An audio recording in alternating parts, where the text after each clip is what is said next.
Saudara tahu Bapak Ibu, Yesus dengan jelas berkata, "Aku akan bangkit pada hari ketiga." Bapak Ibu, puji Tuhan, dia bangkit pada hari ketiga, bukan pada hari keempat. Kalau pada hari keempat berarti nggak tepat, berarti nggak benar saudara. Tapi dikatakan pada hari ketiga tepat, benar. Jadi saudara, perkataan Yesus itu tepat dan benar, murni. Selamat pagi Bapak Ibu, saudara yang dikasihi Tuhan Kristus.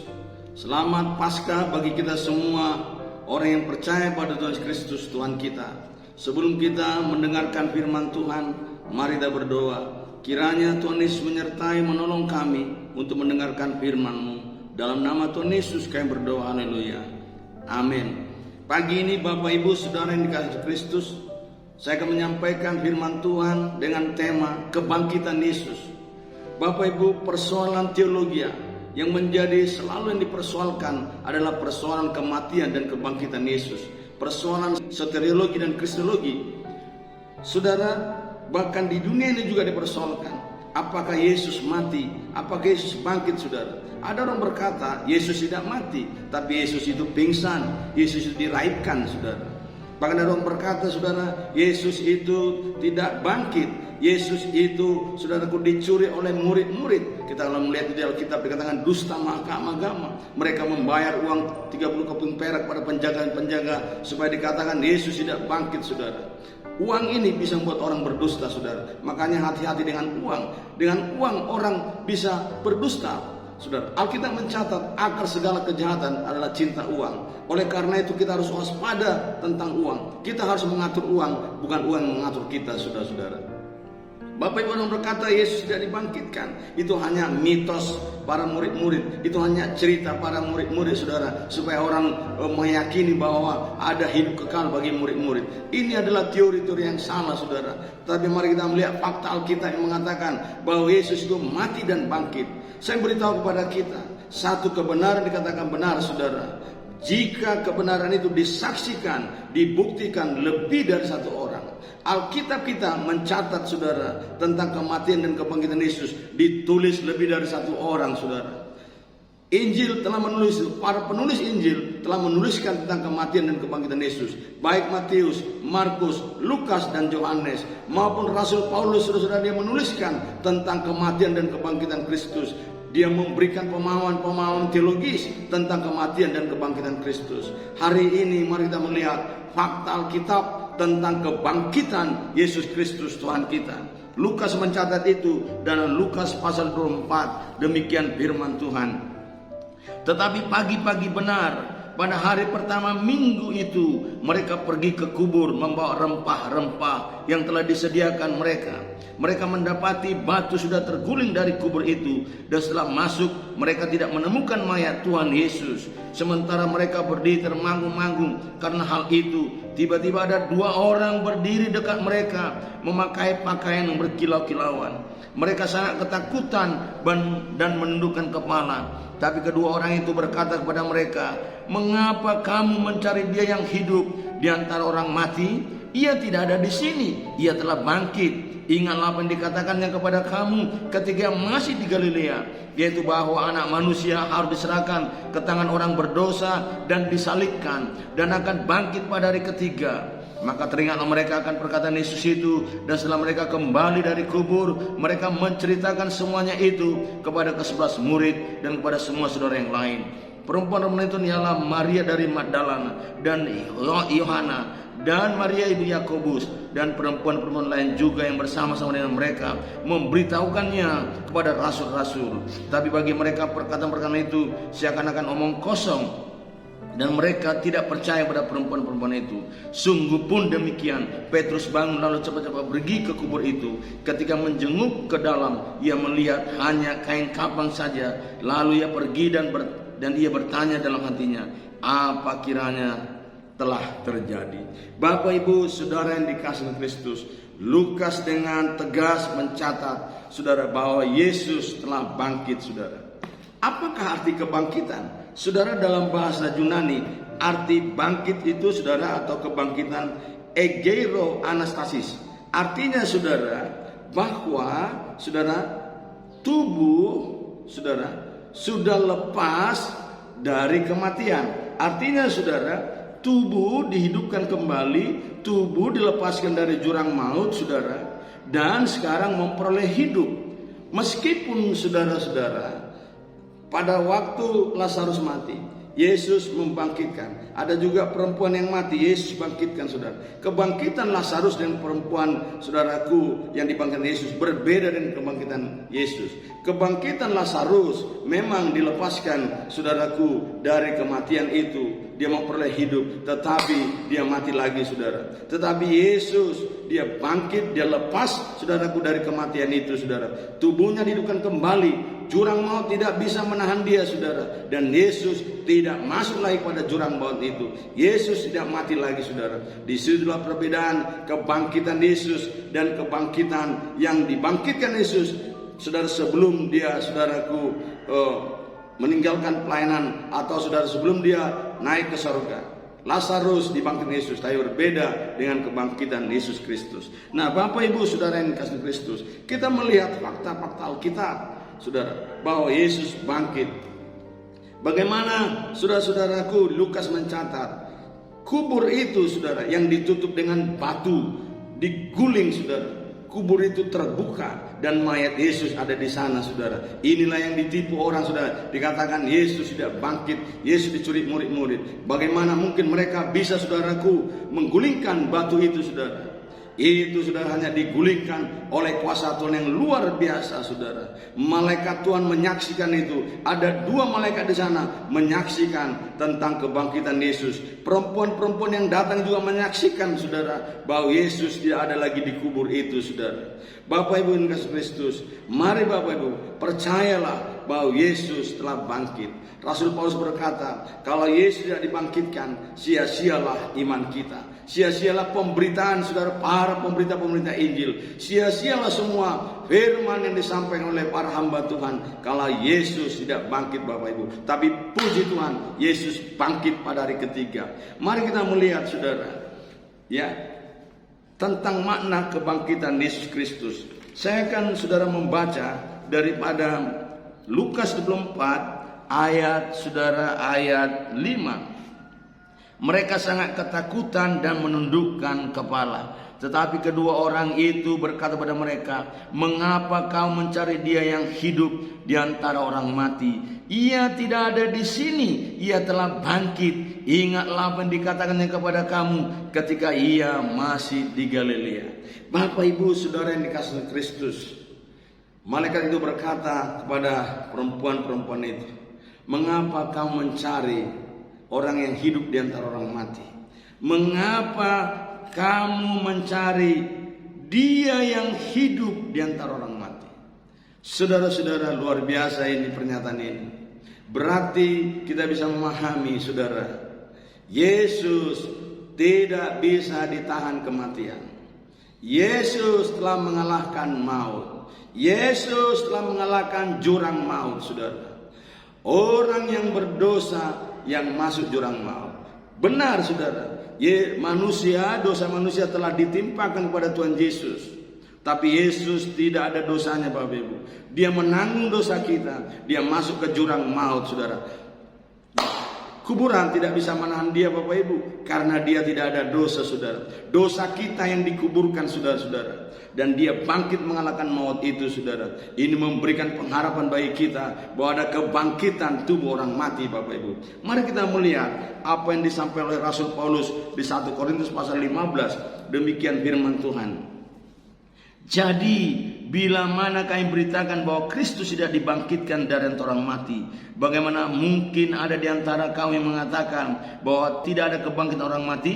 Kalau tidak ada kebangkitan orang mati, maka Kristus juga tidak dibangkitkan. Tetapi andai kata Kristus tidak dibangkitkan, maka sia-sialah pemberitaan kami dan sia-sialah juga kepercayaan kamu. Saudara-saudara, puji Tuhan, Yesus bangkit. Dia kalahkan itu maut, saudara. Dia keluar dari kuburan itu. Dan itu memberikan pengharapan bagi kita bahwa ada kebangkitan orang mati, saudara. Ada kebangkitan orang mati. Itu makanya orang percaya pada Tuhan Yesus harus meyakini, Bapak Ibu, bahwa ada kebangkitan tubuh orang mati, saudara. Dan di kitab Tesalonika katakan, saudara, orang-orang yang mati dalam Kristus lebih dahulu dibangkitkan, saudara. Itu makanya Rasul Paulus berkata, Bapak Ibu, hidup untuk Kristus, mati adalah keuntungan. Kenapa, saudara? Karena orang yang mati dalam Kristus akan dibangkitkan, saudaraku, pada akhir zaman, saudara. Waktu saudaraku bunyi sangkakala itu, maka saudara, orang yang mati dalam Kristus akan lebih dahulu dibangkitkan. Orang yang hidup pada waktu itu akan diubah sekejap mata untuk menyongsong Tuhan Yesus di awan-awan permai. Saudara-saudara yang kasih Kristus, makna yang pertama, Yesus, saudaraku, bangkit, yaitu Dia telah mengalahkan jurang maut. Dia telah mengalahkan maut. Bahkan sengat maut telah dikalahkan, saudara. Pada Kejadian 3 ayat 15, saudara, waktu Adam dan Hawa berdosa, saudara, maka Tuhan memberikan satu perjanjian, namanya perjanjian Eden, bahwa keturunan saudaraku perempuan akan meremukkan kepala keturunan ular.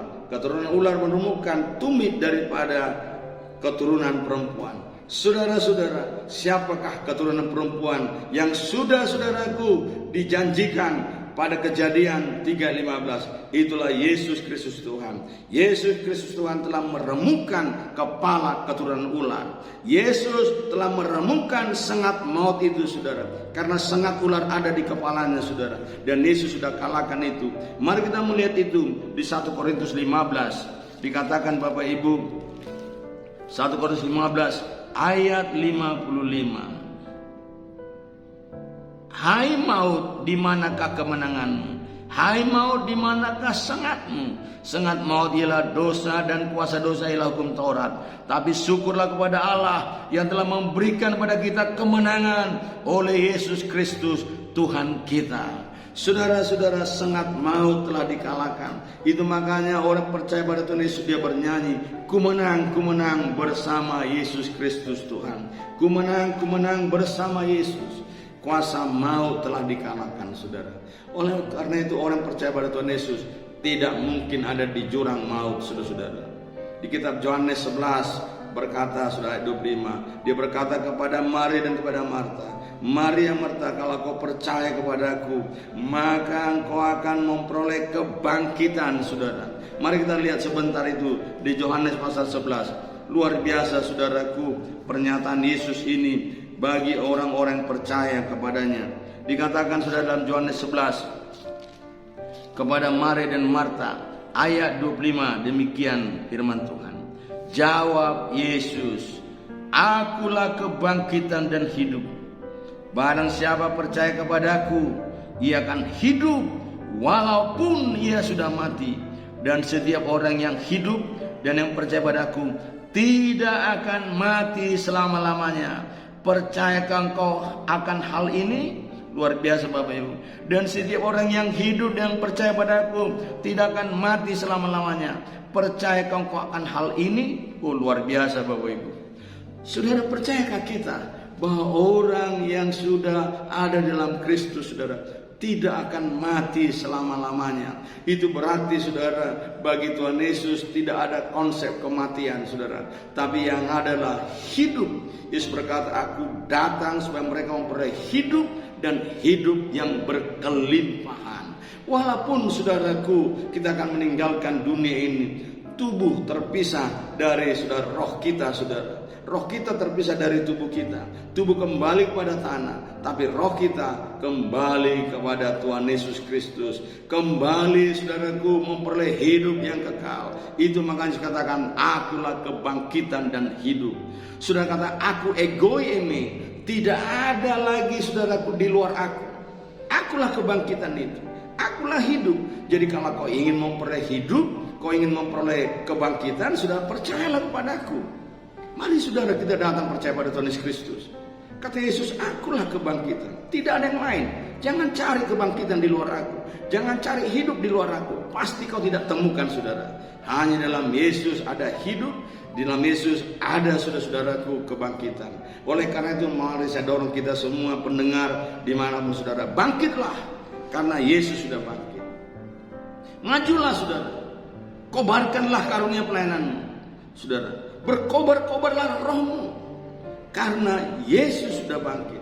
Bangkitlah dari keterpurukanmu, bangkitlah dari kemalasanmu, bangkitlah dari masalahmu. Jangan terus terkungkung di masalah itu, saudara. Jangan terus, saudaraku, terikat dalam persoalan itu. Keluarlah, kata Yesus, bangkitlah, karena kuburan sudah kukalahkan, batu sudah kugulingkan. Mungkin Bapak berkata, Pak Pendeta, persoalan saya seperti gunung batu, persoalan saya seperti batu yang menutup hidup saya. Dengar baik-baik, Yesus sudah kalahkan batu itu. Batu apa yang menahan hidup saudara? Yesus sudah kalahkan itu semua. Yesus sudah gulingkan itu, saudara. Dan dikatakan, saudaraku, batu itu sudah terguling. Luar biasa ya, ayat 12. Sudah dikatakan tadi di Lukas pasal 24 itu. Tetapi pagi-pagi benar hari pertama minggu itu, mereka pergi ke kubur membawa rempah-rempah yang telah disediakan mereka. Mereka mendapati batu sudah terguling dari kubur itu. Amin, Bapak Ibu. Yesus mati pada senja ya, pada senja. Tapi dia bangkit pada pagi-pagi benar. Itu makanya, saudara, kekuatan ekstra kita itu ada di pagi-pagi. Makanya, saudaraku, bangkitlah, saudaraku, dari tidurmu. Bangunlah pagi-pagi, saudara. Di situ ada kekuatan baru, Bapak Ibu, yang Tuhan berikan kepada kita. Itu makanya saya katakan, Bapak Ibu, kepada jemaat saya, bangunlah pagi-pagi, saudara. Ya, dengar baik-baik. Di pagi itu ada kekuatan baru. Saudara, secara alami aja, Bapak Ibu. Kalau tengah malam, Bapak Ibu, makanya tidurlah di waktu malam. Jangan, saudaraku, begadang di tengah malam. Kata Yesus, Dia akan memberkati kita. Firman itu katakan Mazmur 107, kita akan diberkati waktu tidur, saudara. Dengar, berkat yang paling besar ketika Bapak Ibu bisa tidur dengan nyenyak, saudara. Bapak Ibu, kita akan pusing oyong, saudara, kalau kita nggak bisa tidur satu hari, Bapak Ibu. Tapi belum tentu kita pusing, saudara, kalau kita tidak makan 2 hari 3 hari, saudara. Bapak Ibu, waktu kami sekolah Alkitab, saudara, untuk penamatan sekolah Alkitab, maka saudara kami akan puasa 3 hari 3 malam, saudara. Waktu itu, saudara, waktu saya sekolah Alkitab, Bapak Ibu, kami puasa 3 hari 3 malam, dan saya diberi tugas oleh guru untuk, saudara, saya berkhotbah di hari ketiga, Bapak Ibu. Puji Tuhan, saya bisa berkhotbah, saudara. Saya tidak pusing itu, Bapak Ibu. Tapi coba Bapak Ibu nggak tidur, saudara, itu Bapak Ibu akan pusing dan oyong. Dan saudara, waktu malam juga, saudara, awan malam itu akan turun, saudara. Itu awan yang begitu jahat, yang bisa merusak tubuh kita, saudara. Tapi pagi-pagi, Bapak Ibu, awan itu sudah naik, saudara, awan jahat itu. Yang turun awan baik. Makanya bangunlah pagi-pagi. Yesus bangkit pada pagi hari, Bapak Ibu. Dan itu pada hari Minggu, Bapak Ibu. Itu makanya kita merayakan kemenangan Yesus Kristus Tuhan pada hari Minggu, saudara. Jadi ketika saudara datang, saudara beribadah pada hari Minggu, itu menunjukkan pada saudara bahwa saudara sedang merayakan kemenangan. Ku menang bersama Kristus Tuhan. Itu makanya datanglah beribadah pada hari Minggu dengan pagi-pagi luar biasa, Bapak Ibu. Dan engkau akan merayakan kemenangan bersama Yesus Kristus Tuhan. Bangkitlah, Bapak Ibu, karena Yesus telah bangkit, saudara. Itu makanya orang percaya pada Tuhan Yesus, saudara. Saya pikir tidak ada yang selalu, saudaraku, berkata, Pak Pendeta, sudah nasib begini, ya bagaimanalah Pak Pendeta, lebih baiklah mati, lebih baiklah hidup saya bunuh diri. Jangan, Bapak Ibu, kau bangkit keluar dari situ, saudara. Karena kuburan itu, saudaraku, sudah dikalahkan Yesus. Jurang maut sudah dikalahkan, batu sudah digulingkan, Bapak Ibu. Itu makna yang pertama, kuasa maut telah dikalahkan Yesus Kristus Tuhan. Maut tidak akan mungkin, saudaraku, bisa menahan Tuhan Yesus Kristus, karena Dia adalah Tuhan dan Yesus tidak ada dosa dan tidak mungkin Dia berdosa, Bapak Ibu. Amin, Bapak Ibu. Yang kedua, apa makna kebangkitan Tuhan Yesus Kristus? Mari kita lihat ayat 6. Ia tidak ada di sini. Ia telah bangkit. Oh, luar biasa, Bapak Ibu. Ini bukti otentik, saudara, yang mengatakan ini malaikat Tuhan yang tidak pernah berdusta, saudara. Tidak ada di sini. Ia telah bangkit, saudara. Ingatlah apa yang dikatakannya kepada kamu ketika ia masih di Galilea, yaitu bahwa anak manusia harus diserahkan ke tangan orang-orang berdosa dan disalibkan dan akan bangkit pada hari ketiga. Saudara-saudara yang dikasihi Kristus, Makna yang kedua adalah perkataan Yesus ditepati dan digenapi, Bapak Ibu. Sebelum Yesus, saudaraku, disalibkan, ketika masa pelayanannya 3,5 tahun, dia sudah berulang-ulang sampaikan kepada murid-muridnya bahwa aku akan diserahkan kepada tangan-tangan orang berdosa, aku akan disiksa, dibunuh, dan disalibkan. Tapi ingatlah, pada hari yang ketiga aku akan bangkit. Tetapi saudara, manusia seringkali lupa akan perkataan Yesus. Bahkan dianggap itu omong kosong, Bapak Ibu. Enggak mungkin, saudara. Tapi dengar baik-baik, Yesus kalau berbicara tidak pernah omong kosong. Manusia yang sering banyak omong kosong, Bapak Ibu. Tapi kalau Yesus, kalau dia berbicara, itu pasti murni, benar, dan berisi, dan pasti digenapi, Bapak Ibu. Setiap perintah Tuhan pasti ada janji, saudara. Karena Yesus memberi perintah, di balik perintah itu pada janji. Oleh karena itu mari taati perintah, saudara. Pasti kita menerima janji-janji Tuhan. Bapak Ibu kata tadi, ingatlah. Oh, luar biasa ini ya. Ingatlah apa yang dikatakannya kepada kamu. Ingatlah. Sudah. Waktu di kitab Ibrani ya, kitab Ibrani menulis, Bapak Ibu, kalau Bapak Ibu di dalam persoalan, di dalam masalah yang begitu berat, saudara, mari coba kita lihat di Ibrani pasal 12. Kalau kita dalam tekanan, dalam keterpurukan, seringkali kita mengingat persoalan kita. Seringkali self-talk kita, perkataan diri kita selalu berkata, saudara, selalu menjerumuskan kita. Kita ingat-ingat perkataan orang yang menghina kita, memfitnah kita, menyakiti kita, saudara. Akhirnya kita menyimpan sakit hati, kebencian, dan dendam, Bapak Ibu. Kata Yesus, buang itu semua sakit hati, karena mereka tidak tahu apa mereka perbuat itu. Itu makanya ketika Yesus di kayu salib dikatakan, Bapa, ampuni mereka, sebab mereka tidak tahu apa mereka perbuat. Seandainya mereka tahu apa mereka perbuat, tidak mungkin berbuat seperti itu. Jadi kalau ada orang menghina saudara, ada orang menyakiti saudara, dengar baik-baik, dia tidak tahu apa yang dikatakannya itu, saudara. Seandainya dia tahu, dia tidak mungkin ucapkan itu.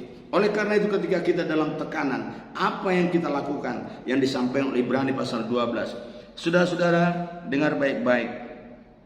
Marilah kita melakukannya dengan mata yang tertuju kepada Yesus, yang memimpin kita dalam iman dan yang membawa iman kita itu pada kesempurnaan. Yang dengan mengabaikan kehinaan tekun memikul salib ganti sukacita yang disediakan bagi dia, yang sekarang duduk di sebelah kanan tahta Allah. Perhatikan ayat 3. Ingatlah selalu akan dia. Ingatlah selalu akan dia yang tekun menanggung bantahan yang sehebat itu terhadap dirinya dari pihak orang-orang berdosa, supaya jangan kau menjadi lemah dan putus asa. Dalam pergumulan kamu melawan dosa, kamu belum sampai mencucurkan darah. Saudara, apa yang Yesus katakan, firman katakan, supaya kamu jangan menjadi lemah dan putus asa. Saudara, ada dua yang disampaikan firman Tuhan di sini. Ketika kita, saudara, dalam pergumulan, ketika kita dalam perlombaan iman, ketika kita dalam tekanan, maka penulis Ibrani mencatat, saudara, pertama, saudara, jangan lihat persoalanmu itu, tetapi lihatlah Yesus. Saudara, semakin kita melihat persoalan, kita akan semakin terpuruk. Tetapi mari kita melihat Yesus Kristus Tuhan. Saya pernah bawa mobil ke Padang, Bapak Ibu. Ada namanya Kelok 9. Saudara, sekarang Kelok 9 ini sudah bagus, punya jembatan dan itu menjadi tempat turis, saudara. Tapi dulu tidak seperti itu, Bapak Ibu. Itu sangat mengerikan, Bapak Ibu. Dan saya diajari, saudara, ketika saya bawa mobil, jangan lihat jurang itu. Kalau saya lihat jurang, kalau kita lihat jurang, kita akan semakin ketakutan, Bapak Ibu. Tapi fokus saja pada jalan. Akhirnya, saudara, saya terus fokus pada jalan itu. Saya tidak lihat jurang itu. Saya terus, saudara, buat mobilnya. Puji Tuhan, saya sampai di Padang, Bapak Ibu. Dengar, dalam perjalanan hidup ini, jangan lihat jurangnya, jangan lihat persoalan, saudara, tapi lihat Yesus, saudaraku, ada di situ bersama kita. Bukankah Yesus berkata, aku tidak pernah meninggalkan dan melupakanmu. Aku tidak pernah membiarkanmu. Aku peduli terhadap engkau. Aku care terhadap engkau. Mungkin saudaraku, orang tidak peduli dengan kita, orang tidak care dengan kita, saudara. Orang menghina kita, tapi Yesus peduli dengan kita, saudara. Yesus peduli dengan saudara. Saudara, mungkin saudara sedang dalam pergumulan. Ada orang tidak peduli dengan saudara, bahkan menjerumuskan saudara. Tetapi dengar baik-baik, Yesus peduli dengan kita. Oleh karena itu, tataplah Yesus, pandanglah Yesus, fokuskan pada Yesus dengan mata yang tertuju kepada Tuhan Yesus Kristus, bukan kepada jurang itu, bukan kepada persoalan itu, saudara. Yang kedua kata Yesus, ingatlah selalu akan Dia. Ingatlah aku, Bapak Ibu. Bukankah kita, saudaraku, dalam persoalan yang selalu kita ingat, saudaraku, persoalan-persoalan kita. Tapi hari ini, ingatlah Yesus. Ingatlah firman Tuhan. Saudara, murid-murid lupa apa yang dikatakan Yesus. Tapi malaikat itu, saudara, mengingatkan kembali, ingatlah apa yang dikatakannya kepada kamu ketika kamu di Galilea. Bukankah Yesus sudah berkata, yaitu bahwa anak manusia harus diserahkan ke tangan orang-orang berdosa dan disalibkan dan akan bangkit pada hari yang ketiga. Oh, luar biasa Bapak Ibu. Maka teringatlah mereka akan perkataan Yesus. Puji Tuhan, Bapak Ibu. Bapak Ibu, mari ingat perkataan Yesus. Bukan perkataan manusia, saudara. Itu makanya baca Alkitab ini. Baca sungguh-sungguh firman Tuhan. Di sini semua perkataan Yesus. Bacalah kata Yesus. Ingatlah, kata malaikat tadi, ingat apa yang dikatakan kepadamu. Oh, dan luar biasa, maka teringatlah mereka akan perkataan Yesus. Itu makanya saya mau beritahu, ada nama substitusi. Seorang dokter datang ke rumah saya, ke gereja ini, Bapak. Dia pusing. Dia bilang dia vertigo, saudara. Dan saya tanya, kenapa ibu dokter pusing? Ternyata Bapak Ibu, dia sedang mengingat persoalan-persoalan. Dan dia berkata, mengapa begini Tuhan? Mengapa anakku ini begini? Yang dulunya baik, tapi kenapa begini sekarang? Kenapa dia sangat menyakiti aku? Dia terus mencucukkan, dia nangis, dan dia tidak bisa tidur. Sepanjang malam, sudah berbulan-bulan dia susah tidur. Saya bilang, kenapa itu bisa terjadi? Karena kau selalu ingat pergumulan persoalan. Sekarang ganti renungan. Sekarang substitusi. Jangan lagi merenungkan persoalanmu itu. Jangan lagi merenungkan anakmu itu. Tidak akan mungkin kau bisa mengubah anakmu itu. Tapi ingatlah. Ingatlah firman Tuhan. Dan sekarang tambah dosis. Kalau kau makan obat vertigo mungkin 5 mili, sudah kau naikkan dosis 10 mili. Sekarang kalau kau baca Alkitab ada 1 pasal, tambah dosisnya menjadi 10 pasal, menjadi 10 mili. Saudara, terus naikkan dosismu sampai 2 pasal, 20 pasal. Sudah naikkan terus, saudara, sampai kau dipenuhi dengan firman. Renungan sudah di pikiran, sudah dipenuhi dengan firman Tuhan. Dan Paulus berkata, damai sejahtera dari Allah yang melampaui segala akal itu akan melihat hati dan pikiran Kristus Yesus. Bapak Ibu, perkataan Yesus ditepati dan digenapi. Saya kasih contoh. 1 tambah 1 sama dengan 2 itu benar, itu tepat. Tapi kalau katakan 1 tambah 1 2 setengah itu nggak tepat. Sudah tahu Bapak Ibu, Yesus dengan jelas berkata, aku akan bangkit pada hari ketiga.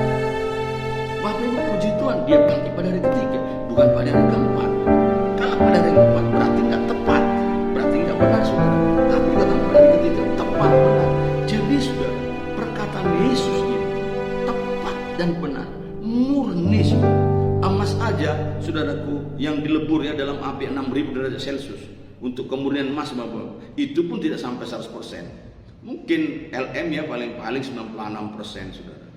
Tetapi firman Tuhan 100%, Bapak Ibu. Murni, sudah diuji, sudah 7 kali dalam peleburan, Bapak Ibu. 7 kali dilebur. Ya, murni, saudara. Oleh karena itu peganglah firman Tuhan. Yesus bangkit menunjukkan saudara bahwa perkataannya ditepati dan digenapi. Apalagi saudara yang ragukan. Makanya Yesus katakan, kenapa kau ragu lagi? Mengapa kau ragu? Ya, coba kita lihat itu di Matius pasal 28. Bapak Ibu, Matius pasal 28 dikatakan firman Tuhan begini. Matius 28 ya ayat 19. Saya baca ayat 16 saja. Dan ke-11 murid itu berangkat ke Galilea, ke bukit yang telah ditunjukkan Yesus kepada mereka. Ketika melihat dia, mereka menyembahnya, tetapi beberapa orang ragu-ragu. Yesus mendekati mereka dan berkata, kepadaku telah diberikan segala kuasa di sorga dan di bumi. Karena itu pergilah, jadikanlah semua bangsa muridku, dan baptislah mereka dalam nama Bapa dan Anak dan Roh Kudus, dan ajarlah mereka melakukan segala sesuatu yang terperintahkan kepadamu. Dan ketahuilah, aku menyertai engkau senantiasa sampai kepada akhir zaman. Bapak Ibu, murid-murid saja bisa ragu Bapak Ibu terhadap perkataan Yesus. Nanti kita lihat Yesus akan pulihkan lagi murid-murid itu ketika Yesus menampakkan dirinya pada murid-murid. Jangan ragu lagi, kata Yesus. Jangan ragu apa yang kuucapkan. Jangan ragu terhadap perkataan firman Tuhan. Bapak Ibu, saudara Yesus Kristus, ini yang disampaikan kepada kita di pagi hari ini, saudara-saudara, bahwa Yesus telah mengalahkan maut. Curang maut sudah dikalahkan. Yang kedua, perkataan Yesus ditepati dan digenapi. Oleh karena itu, saudara, mari percayalah pada Tuhan Yesus Kristus Tuhan. Serahkan hidup pada Tuhan dan setialah sampai akhir hidupmu. Yang kedua, saudara, peganglah firman Tuhan.